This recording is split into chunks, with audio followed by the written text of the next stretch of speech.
Okay, here are 3 tips for your first road trip if you're a new aspiring wrestler, and I want you to keep these in mind.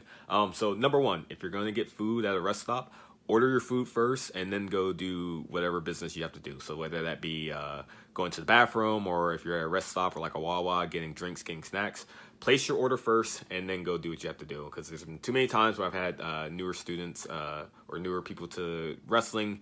Everyone will order their food and be ready to go, and then at the end, they've been in the bathroom, been getting drinks, been getting snacks, and then by the time everyone's ready to leave, they're just now placing their order. So don't be that guy or girl or person, please. Number 2, have someone designated as the keeper of the receipts for road trips, and preferably if that person can afford it, have one person be the designated like money person. I personally just find it's easier at the end of a trip.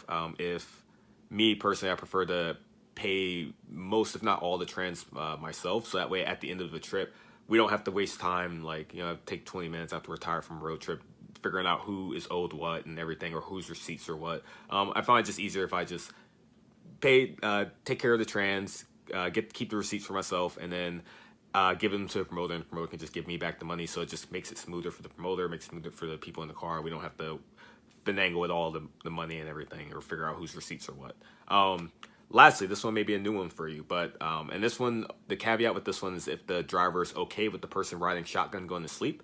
But if you guys are in a minivan where you have a little bit of extra space, and say there's 2 middle seats and only one person occupying one of the middle seats, if you're the person in the middle row of the minivan, sit behind the driver, do not sit behind the person that's in the passenger seat, because if that person wants to lay back and sleep and get a little bit more comfortable so they can be well rested to take over, then they have a little bit more easy. They'll have an easier time falling asleep, and rather than having to try and sit up and sleep as well. If that person that's going to take over is in the shotgun, again, if the driver is okay with it, let them lay their seat back so they can get more of a nice rest. So these have been a couple of road trip tips, and thank you for listening.